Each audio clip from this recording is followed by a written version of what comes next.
São diária da nossa colunista de política, Júlia do Ailib, aqui conosco, e hoje uma participação especial. A gente recebe também no estúdio do Band News o fundador do Partido Novo, João Dionísio Amoedo. Seja bem-vindo, bom dia. Bom dia, muito obrigado. Bem-vinda também a Júlia do Ailib. Hoje obrigada, a bancada aqui está cheia, a gente vai falar sobre política e vai falar sobre o Partido Novo, né, João? Que tem a proposta justamente de trazer uma nova liderança, uma nova governança. A gente vai falar dos desafios da política atualmente também, mas eu começo perguntando justamente sobre essas novas formas de governança que o partido busca. Quais seriam?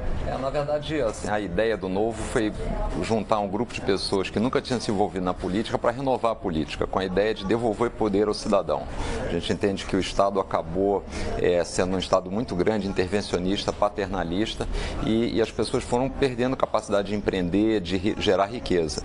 Então, o que nós entendemos que é uma falta de lideranças, então a ideia do Novo é criar uma plataforma para que novas pessoas venham para a política e com a ideia diferente, de valorizar a liberdade do indivíduo, de dar a possibilidade dele realmente crescer, prosperar e cuidar mais da sua vida, não depender tanto do Estado, né? Por isso você acha que dá para dizer que o Novo é mais alinhado à direita, uma nova direita? Como é que se definiria ele no espectro ideológico? Olha, o problema é o seguinte, esses conceitos de direita e esquerda acabam sendo muito distorcidos, então eu prefiro falar mais nos princípios do Novo, que são a crença nas liberdades individuais, no indivíduo como gerador de riqueza, na autonomia das pessoas, no livre mercado. Então, nessa linha, talvez, se a gente fosse buscar uma qualificação, seria mais uma política mais liberal, né? Mas muito com esse enfoque na pessoa, no indivíduo, achando que ele realmente tem que ser o protagonista, né? Bom, 2018 está aí, época de eleições, né? A gente acompanha a movimentação de alguns partidos para candidaturas para o ano que vem, e aí fica a pergunta em relação a possíveis nomes. O partido pretende lançar candidatos à presidência, a governo de estado? Dizem que você é candidato, João, a presidente. Que coragem, hein? O Novo sempre pensou num projeto de longo prazo, mas nós entendemos que existe uma oportunidade enorme hoje, há uma grande demanda por renovação na política. Então, a nossa primeira prioridade é eleger uma bancada de deputados federais. Nós entendemos que existe uma série de reformas que precisam ser feitas, uma série de debates que precisam acontecer no parlamento e que não estão acontecendo, infelizmente. As pessoas não se sentem representadas. Então, a primeira coisa é formar um grupo de pessoas que irá representar as ideias de fato que os cidadãos gostariam de ver representadas no Congresso. Então, a prioridade número 1 é ter uma bancada de deputados federais. E a segunda é ter uma candidatura à presidência. Nós entendemos que há uma falta enorme de debate, de propostas no cenário político atual. Então, o Novo tem coisas diferentes para apresentar, tem uma proposta diferente, tem uma forma de fazer política diferente como instituição. Então, a gente quer ter um candidato à presidência, teremos um candidato à presidência. Esse candidato alavancaria, então, essa bancada de deputados federais pelo número do partido. Exatamente. Eu imagino que seja essa a estratégia. Essa estratégia. Agora, como nós entendemos que o ambiente, estamos vendo até nas pesquisas, né?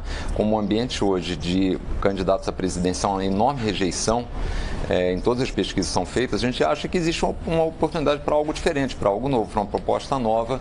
Então, a gente também é otimista com a capacidade de ter uma candidatura competitiva à presidência. E só para finalizar, em relação aos governos, em alguns locais a gente pretende ter candidatos ao governo. Não vão ser muitos, até porque o Novo ainda está no processo de estruturação e a gente tem uma preocupação muito grande com a seleção das pessoas que a gente quer trazer para a política. Um objetivo principal do Novo é que o político do Novo quer devolver poder para as pessoas e não ficar com mais poder. Então, isso não é trivial no que a gente tem acompanhado aí. A gente já falou muito, já se leu muito sobre a tentativa do Novo de levar nomes de projeção, como esportistas, apresentadores de TV. Falou-se no Luciano Huck, uma época, para ser candidato a presidente mesmo pelo partido, e também do Bernardinho, ex-técnico do vôlei, para disputar o governo do Rio de Janeiro. Essa estratégia é um pouco antiga também, da gente alavancar, de os partidos alavancarem a votação com gente com projeção. Esses nomes ainda estão no jogo e o Novo pensou numa estratégia antiga em algum momento para se alavancar? Não, eu acho que é um bom ponto que você levantou, porque é realmente uma oportunidade da gente esclarecer isso, né? O Luciano Huck, a gente nunca convidou o Luciano Huck para ser candidato nem à presidência, nem a qualquer cargo no Novo. O que a gente teve foi uma conversa para explicar, divulgar o partido. A gente tem uma preocupação muito grande não ter salvadores da pátria, de ter puxadores de voto. No caso do Bernardinho é diferente. O Bernardo já desde 2014 participa do Novo em apresentações e se filiou ao partido no início de 2016. No Novo a gente preza muito a ideia de que a gente está construindo uma instituição, onde as pessoas têm que estar subordinadas à instituição e não podem ser mais importantes do que a instituição, senão você troca o projeto de país, um projeto de instituição, para um projeto pessoal. Então, essa estratégia de ter gente conhecida não é o que a gente quer ter. O que a gente quer ter é gente que está alinhada e comprometida e competente para ir para a política. Se por acaso a pessoa for conhecida, melhor, mas essa não é a razão principal. E desde que a pessoa entrando no partido, saiba que ela vai estar seguindo os princípios e valores, né? Porque senão você não constrói a instituição, que eu acho que é o grande problema que a gente tem no Brasil hoje. Você tem legendas e as pessoas usam as legendas para os seus projetos pessoais, né? Então a gente vê trocas de partidos e acaba sempre valorizando muito a figura, um protagonista, a história do salvador da pátria, e não a instituição. Né? Então o Novo pensa nessa linha. Interessante você ter falado da importância de inserir a população, né, os eleitores, para que possam participar mais ativamente, mas aí eu faço a pergunta, na prática, como que a população pode participar mais ativamente do debate político nacional? Olha, eu acho que a primeira coisa que a gente tinha que fazer para ter essa participação maior é acabar com qualquer recurso público para partido político. Fundo partidário, tempo de televisão, porque isso naturalmente obriga os partidos a irem atrás dos eleitores, dos filiados e a deles ter o seu suporte. Então, no caso do Novo, por exemplo, a gente não usa dinheiro público. Apesar de receber dinheiro público, a gente não usa. A gente é mantido única e exclusivamente pelo dinheiro dos filiados, que contribui lá com um pouco menos de R$30 por mês. Com isso, o que acontece? Você tem uma associação muito forte entre o partido e o filiado, porque ele se sente parte daquilo. Quantos então, filiados são, João? Hoje a gente está chegando em 14 mil filiados que pagam mensalmente ao Novo e se sentem donos do partido, o que é legítimo. E então, aqui existe um monitoramento, que eu sempre digo é o seguinte: os partidos hoje têm baixa representatividade, porque independente da defesa que eles fazem dos cidadãos, eles têm o dinheiro público no final do mês. Então, acho que a gente sempre dá esse exemplo. Como qualquer instituição, se você não tem um bom produto, o seu cliente vai embora e você fecha. Então, isso é o que faz com que você trate bem o seu cliente, no nosso caso, o filiado, o eleitor. Então, acho que é fundamental isso. Isso já mostra, né, Júlia, o posicionamento do partido em relação ao financiamento de campanha, né? O que também sendo... Eu e a Débora aqui, todo dia não escapa da nossa conversa, reforma política. Não tem como, né? Que inclui aí o financiamento público de campanha, e é uma dificuldade para partidos que estão começando, né? Talvez com uma visibilidade menor, para conseguir sagrar no espaço. E tem um negócio estranho, porque eles estão estabelecendo uma cláusula de barreira, que na verdade é uma cláusula de desempenho, que serve basicamente para distribuir os benefícios. Só que você faz um nível de exigência para todos os partidos iguais e as largadas são muito diferentes. Então, alguns partidos, dentro do que está sendo proposto, sairiam com alguma coisa como R$2 milhões e outros com 450, com a mesma cláusula de barreira. Né? E o fato de você dar mais dinheiro público aos partidos vai fazer com que exatamente aquilo que a gente estava falando da participação do cidadão ser menor. Você vai distanciar mais ainda, ter menos representatividade ainda do cidadão na política. Então, a gente acha muito ruim esse processo. Sem contar, é claro, quer dizer, esse dinheiro podia estar sendo investido em educação, saúde e segurança e não para financiar campanhas políticas, que deveriam ser mais baratas, né? Por exemplo, essa discussão da reforma, aprovação da PEC, do texto base da PEC essa semana, que fala da cláusula de barreira e do fim das coligações proporcionais. De que maneira isso pegaria o Novo? O Novo provavelmente não se coligaria na chapa proporcional, mas poderia ser barrado ali na cláusula de desempenho se não obtiver em 2018 1,5% dos votos totais em 9 estados. Mas você disse, por outro lado, que o partido não pretende usar fundo partidário, mas não teria acesso ao tempo de TV? Deixaria? Falaria, não, obrigada, tempo de TV eu não quero? O que a gente está dizendo é o seguinte: o dinheiro público a gente não deveria usar, então a gente recebe, estamos guardando, até já fizemos uma consulta para ver como é que a gente devolveria esse dinheiro para o Tesouro, para pagar o DARF. Está parado no Banco do Brasil aplicado. Então a gente gostaria de devolver integralmente até a aplicação para o Tesouro. Quanto não para os partidos, tem quase uns R$3 milhões. Então, mas como tem uma série de restrições com o que fazer com o dinheiro, a gente fez uma consulta para ver se conseguiria devolver para o Tesouro. A cláusula de barreira, na verdade, não nos impacta muito, porque nós não usamos já o dinheiro público. Quanto ao tempo de televisão, como já está pago, a gente vai usar, tá certo? Porque isso seria um desperdício, quer dizer, nós todos já estamos pagando esse benefício, então a gente pretende usar. Agora, de qualquer forma, nós pretendemos obter o valor, o 1,5% nas eleições. A gente acha que é possível obter isso, mas a gente não gosta do conceito porque ele elimina concorrentes. Quer dizer, um partido diferente, que estivesse começando, que não seja o Novo, mas um que está estreando, devia ter a possibilidade de aparecer para a gente ter renovação. Porque, afinal de contas, apesar de ter 35 partidos no Brasil, quando você pergunta para a grande maioria da população, ninguém se sente bem representado na política. Todas as pesquisas que a gente faz, as pessoas dizem, olha, eu não gosto de partido, então natural como consumidor é que a gente tivesse mais opções.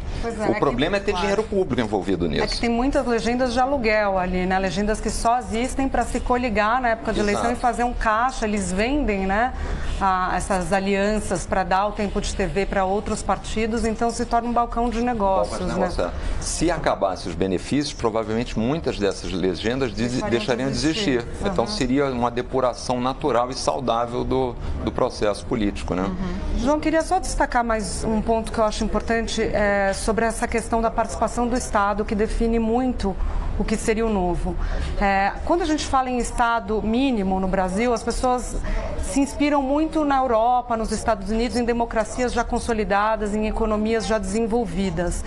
Dá para falar em Estado mínimo num país como o Brasil, que ainda tem uma série de carências, em que você precisa do Estado ali incentivando até mesmo setores da economia? Não estou falando em criação de campeões nacionais, não, mas tendo algum tipo de incentivo. Qual o limite do Estado mínimo no Brasil? Olha, eu prefiro dizer assim, eu prefiro o cidadão máximo do que o Estado mínimo.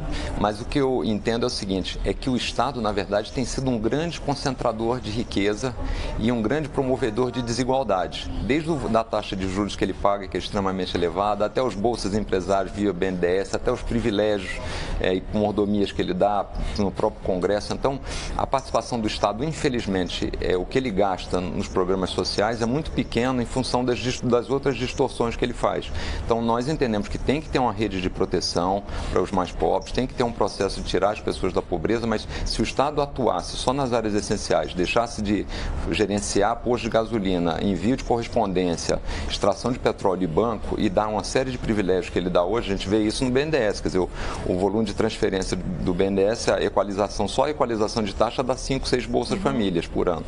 Então, a ideia é que esses recursos fossem mais bem aplicados nas questões sociais, nas questões de segurança, saúde. E aí a saída seriam as privatizações e concessões? Privatizações e concessões. No nosso entendimento, o Estado não tem que ter por que ser empresário, ele é um mau empresário. E eu gosto sempre de dar o exemplo do Bolsa Família. No Bolsa Família, o Estado não foi construir um supermercado, fazer uma licitação para pegar a construtora, um concurso público para contratar os caixas, ele simplesmente deu o dinheiro para as pessoas e elas foram na rede privada resolver o problema de alimentação. Né? Então, se essa tese funcionou bem, por que não estendê-la para outros serviços, eventualmente? Saúde e educação, por exemplo. Né? Então, é muito essa linha que o Novo defende. A gente acha que se o Estado for menor, as pessoas terão uma vida melhor, vão poder empreender mais, vão ter mais recursos no seu bolso. É muito essa a ideia principal do Novo. Queria saber um pouco a posição de vocês em relação a um assunto do dia importante, que é a segunda denúncia contra o presidente Michel Temer, que deve chegar no Congresso até o final da semana, agora que o STF entendeu que pode dar prosseguimento. O Novo não tem ainda deputado federal, mas se tivesse, qual que seria hoje a orientação do partido na votação em plenário? Autoriza o STF a avaliar se recebe ou não a denúncia ou não autoriza? Não, a nossa ideia é que ela fosse para avaliação em plenário. A gente estaria propondo a isso. Mas os deputados devem votar autorizando o STF a tornar o presidente réu? Eu acho que aí precisaria uma avaliação. Eu, particularmente, não li a avaliação do laudo da denúncia do Janot, mas gente que eu conversei, que já leu, que já estudou, disse que ela é fraca. Então a gente precisaria entrar realmente no mérito da questão e ver se faz sentido ou não, para não ser uma coisa, muito superficial, uma decisão superficial. Então acho que a gente deveria, os deputados do Novo, se lá estivessem, iriam avaliar a qualidade, a profundidade para decidir. Tá certo. Muito bem, recebemos hoje aqui nossa colunista de política, Júlia Duailib, hoje com a participação, nosso entrevistado aqui no estúdio. Quero agradecer também, fundador do Partido Novo, João Dionísio Amoedo. Muito obrigada pela presença. Obrigado, foi um prazer. Obrigada, Júlia. Até a próxima. E você vai ver daqui a pouco mais notícias do Brasil e do mundo nesta quinta-feira. Agora são 10 horas e 33 minutos. A gente faz um rápido intervalo e volta já já.